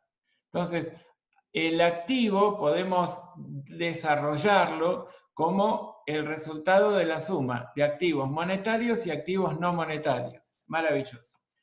De este lado de la igualdad nos vamos a analizar y decimos, a ver, ¿el pasivo no habrá lo mismo? Bueno, es bastante, es verdad, porque acá tenemos, por ejemplo, deudas en pesos sin ajuste y deudas en especie. Ah, macanudo. Entonces quiere decir que las deudas en pesos sin ajuste, si alguien, Juan nos debe 1000 y en 30 días nos tiene que pagar, nos da 1000 y nosotros tenemos que darnos por satisfechos. Y capaz que la inflación de ese periodo fue el 5%. Y no le pedimos 1000 más el 5%. Le decimos, bueno, pago 1000, saldada la deuda. Las deudas en especie, y no es lo mismo, porque si yo tengo que entregarle una resma de papel, y la resma de papel me costaba 1000 pesos y ahora me cuesta 1050, y yo voy a tener que darle una resma de papel que vale 1050. Entonces quiere decir que cancelar esa deuda no me salió lo mismo que nominalmente me salía al principio. Entonces quiere decir que ahí hay comportamientos diferentes. Entonces quiere decir que en el pasivo voy a encontrar pasivos monetarios y pasivos no monetarios. Bien, pasivos monetarios más pasivos no monetarios, más el patrimonio neto. Y ustedes dicen, a ver, ¿y el patrimonio neto qué es? El patrimonio neto es la diferencia entre activos y pasivos. Bueno, sí, está bien, eso nos enseñaron en Conta 1, pero ¿qué forma el patrimonio? El capital. ¿Qué más formaba el patrimonio? Los resultados. ¿Y qué resultados? Y los resultados acumulados, que venían de ejercicios varios, y el resultado del periodo. Macanudo. Entonces, ¿qué comportamiento habrán de tener ellos frente a la inflación? Y estamos hablando de partidas que claramente serían no monetarias, porque tanto el capital como los resultados de ejercicios anteriores, como el resultado del periodo, constituyen o representan moneda del momento en que cada uno de ellos se fueron generando y yo los voy a poder reexpresar. Entonces vamos a completar acá y vamos a poner que todas las partidas que integran el patrimonio neto son no monetarias, ¿no? Entonces, David Brocht nos enseñó que debíamos ser prolijos y agrupar las partidas monetarias de un lado de la igualdad y las no monetarias del otro, porque de algún modo mantendríamos la igualdad desde el punto de vista numérico. Está bien. Entonces, aplicando las reglas matemáticas, decimos que el activo monetario menos el pasivo monetario daría igual a ¿qué? Al pasivo no monetario más el patrimonio neto, que es no monetario, ¿más qué? No, más nada, menos el activo no monetario. Y a ver cómo es esto. Vamos a ponerle los puntitos para que... Bien. Todos ustedes dicen, a ver, desde el punto de vista numérico seguro que da bien, porque el que estaba sumando de un lado la igualdad pasa restando del otro lado y yo veo que ahora me queda un capital monetario, lo voy a poner en mayúscula, capital monetario igual al capital no monetario, ¿no? Y entonces acá nos planteamos, ¿esta igualdad patrimonial se cumple? Y ahí no, en realidad ese es el problema principal, no se cumple, ¿sí? No hay tal igualdad. ¿Sí? No hay tal igualdad. ¿Y en qué sentido no hay tal igualdad? En sentido, digamos, desde el punto de vista conceptual. Más allá de lo numérico, que nos sigue dando lo mismo, nosotros sabemos que el capital monetario, como dice acá, representan partidas que ya expresan un poder de compra del momento en que estoy midiendo. Que todas estas partidas no son reexpresables, están expuestas al proceso inflacionario y claramente me están generando RECPAM. El dinero que yo tengo en caja, el dinero que yo tengo a pagar sin ninguna forma de ajuste, todas las cuentas por cobrar que tengo sin ninguna forma de ajuste o acompañamiento frente a la existencia de la inflación. Yo no es que le digo, bueno, yo le doy a pagar a 30 días la mercadería que me compró en la medida que usted me pague el valor que pactamos hoy más la tasa de inflación. Supóngase que yo no hago eso y le digo, bueno, hoy le vendo mercaderías por 5.000 y usted en 30 días págueme 5.000. ¿Y qué pasó al cabo de los 30 días? Hubo un 10% de inflación. Yo no le cobré 5.500, yo le cobré 5.000. Entonces, ahí me doy cuenta que pierdo poder de compra, ¿no? Entonces, esa es una cuenta por cobrar que representa una moneda de poder adquisitivo de cierre y que me generó un resultado. Claramente yo perdí poder de compra. ¿Por qué decimos que las partidas monetarias no son reexpresables? Porque como dice en el renglón anterior, son partidas que expresan moneda de poder de compra del momento de la medición, yo no los puedo reexpresar. Por ejemplo, el valor nominal de un billete de 1.000 pesos sigue representando 1.000 pesos. Yo no lo puedo cambiar a 1.500 porque hubo 50% de inflación. No le puedo poner un sellito que haga que el valor cambie a 1.500. Entonces yo no lo puedo resellar. Entonces no voy a poder reexpresar, no voy a poder volver a expresar el valor de ese billete teniendo en cuenta la inflación reinante. Macanudo.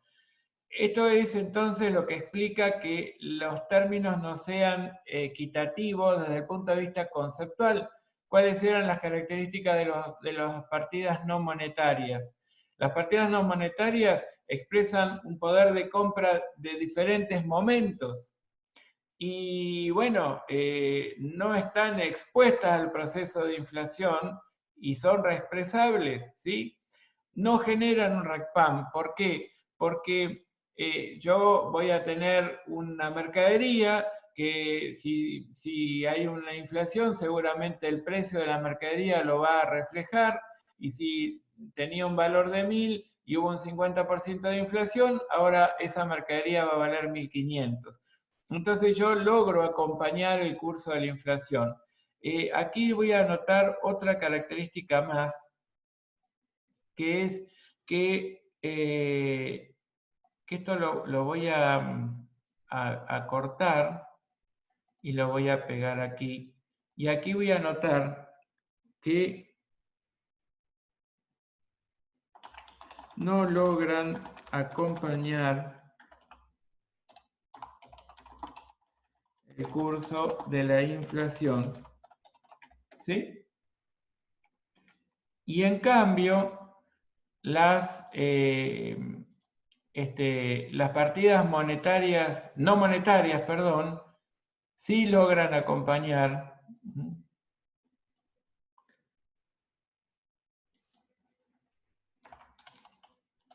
Logran acompañar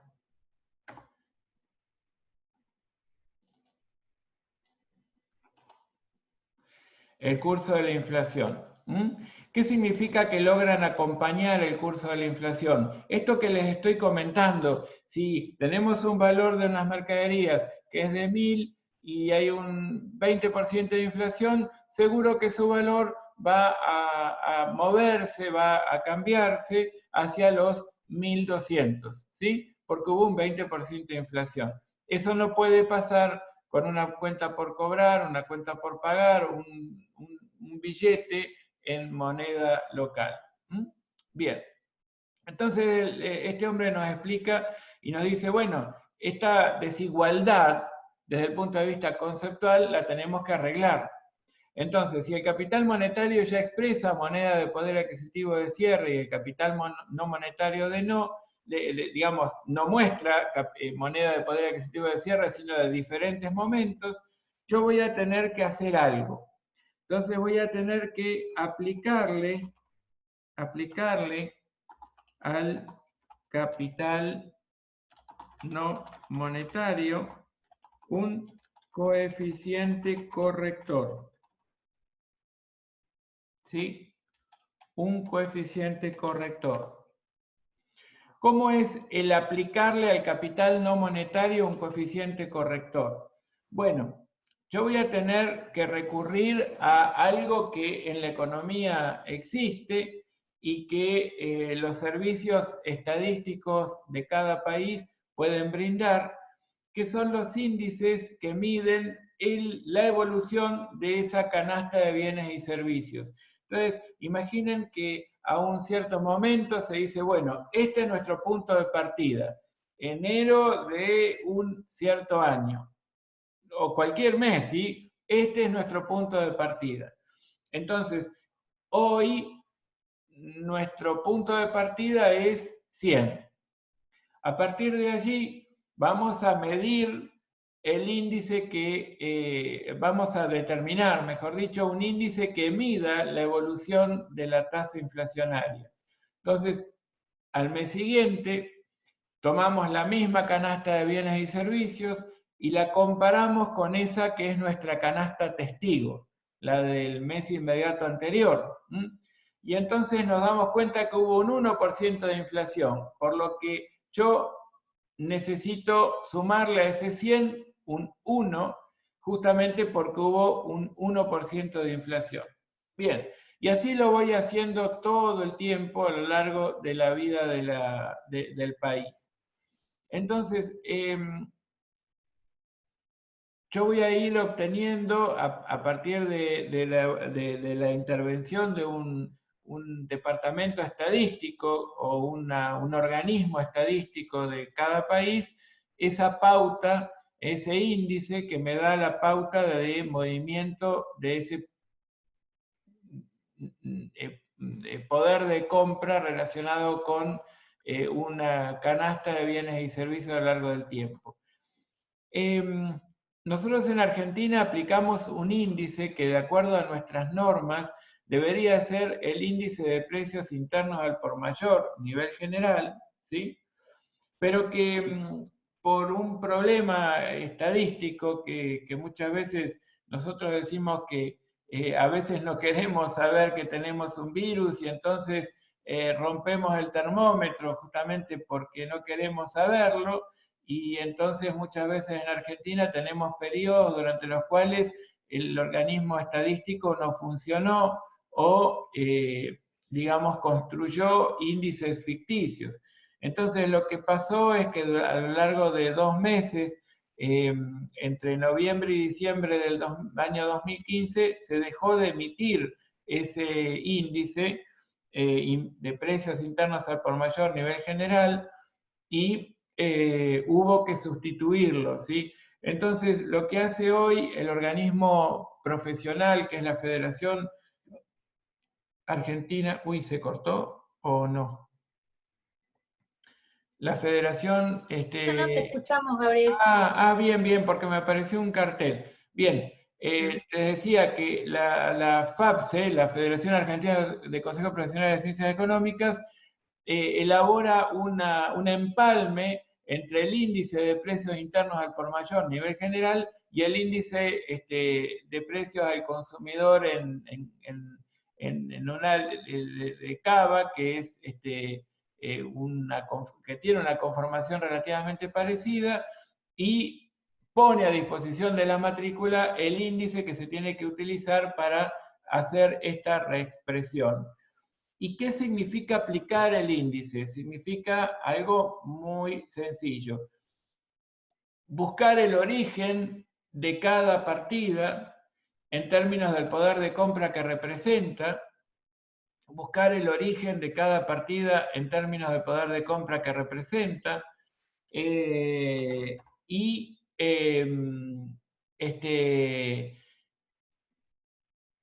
relacionar el índice de cierre, es decir, el índice del momento al que vamos a referenciar la información contable, sobre el índice de origen de la partida, ¿sí? Entonces, anticuar partidas significa buscar su origen desde el punto de vista de la moneda, del poder adquisitivo de la moneda que representa.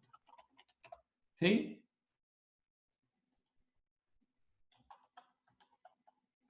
Bien. El índice de precios internos al por mayor, nivel general, más el índice de precios al consumidor de Cava, constituyen un empalme de índices que realiza o que publica regularmente FAPSE, ¿sí? Entonces la FAPSE va a publicar regularmente eso. Un coeficiente corrector es el que surge de relacionar el índice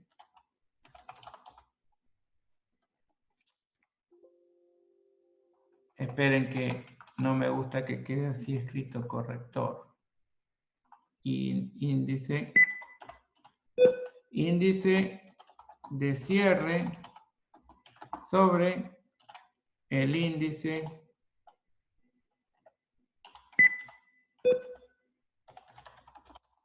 de origen. ¿Sí? Entonces, aplicarle al capital no monetario un coeficiente corrector. El coeficiente corrector lo determinamos de esta manera, ¿sí?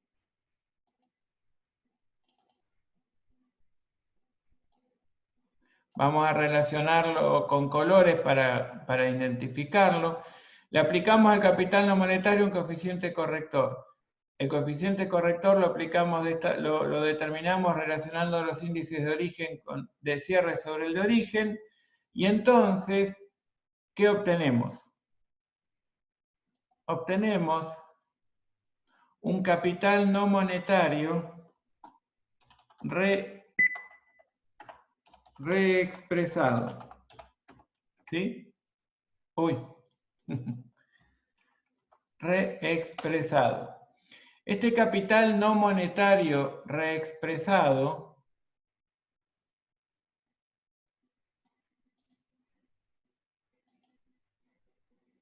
sí es igual al capital monetario, ¿sí? Sí es igual al capital monetario. Desde el punto de vista que los dos términos de la igualdad patrimonial muestran partidas que expresan moneda de poder adquisitivo de un mismo momento, ¿sí? Y la diferencia, y esto justamente vamos a anotarlo acá como conclusión para que ustedes vean cómo es el tema, ¿sí? Aquí vamos a anotar que la diferencia entre el capital no monetario reexpresado y el capital monetario es igual al RECPAM. ¿Sí? Entonces, la diferencia entre el capital no monetario reexpresado y el capital monetario es el RECPAM. Y ese RECPAM lo generó el capital monetario. ¿Sí? Entonces vamos a notar que el RECPAM lo generó el capital monetario. ¿Sí? Entonces, ahí nos damos cuenta que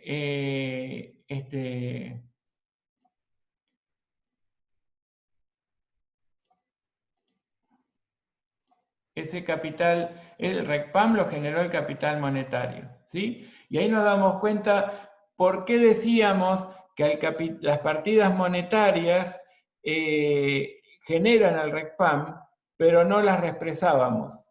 No las reexpresábamos porque ya expresan moneda de poder adquisitivo de cierre. El capital no monetario no genera el RECPAM, pero sí son reexpresables. Justamente se hace la anticuación de partida, se busca su origen, se calculan los coeficientes que vinculan los índices de cierre sobre el de origen y se los aplica. Esto ya lo vamos a ver mañana con un ejemplo más práctico y ya nomás los dejo libres.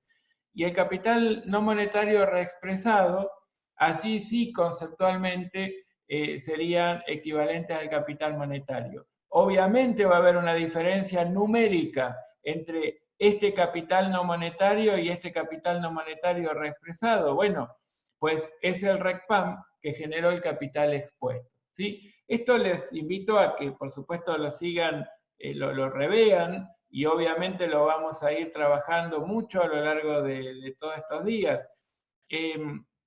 Pero me parece que sería revisar estas cuestiones una buena manera de arrancar el tratamiento de estas cuestiones que son verdaderamente complejas, que yo lo entiendo, que son muchos conceptos nuevos, que de repente en una sola clase de 2 horas estamos hablando de, no sé, 15, 20 cosas diferentes y que, bueno, requieren de su revisión.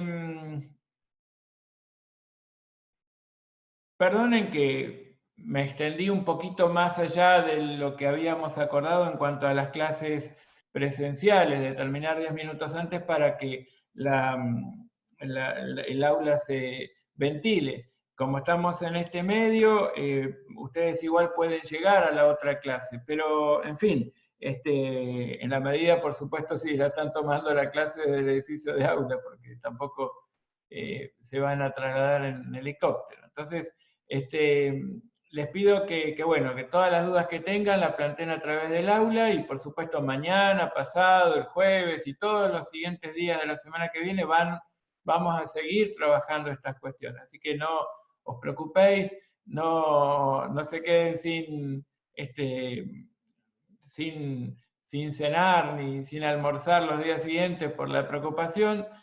Ustedes sepan que esto es algo que lo van a manejar con total naturalidad apenas lo volvamos a revisar. Y mañana les prometo retomar todo esto para de alguna manera volver a revisar. Bueno, no sé si quieren preguntar algo, si no, dejaríamos acá. ¿Está bien? ¿Podría mostrar lo último que escribió? Me dice César. Claro que sí. Lo último puse la diferencia entre el capital no monetario reexpresado y el capital monetario es igual al RECPAM, que el RECPAM lo generó el capital monetario. Muy bien, ¿algo más que deseen saber? ¿Nada más? Bueno, sí, hay que volver a ver el video. Yo ahora enseguida lo voy a subir al aula, lo van a tener. Todavía no encontramos la manera de ver las grabaciones de las clases presenciales de la semana pasada, pero bueno, ya le vamos a encontrar la vuelta y lo vamos a subir. Muy bien, gracias por la atención y será hasta mañana. Gracias. Hasta mañana. Hasta mañana.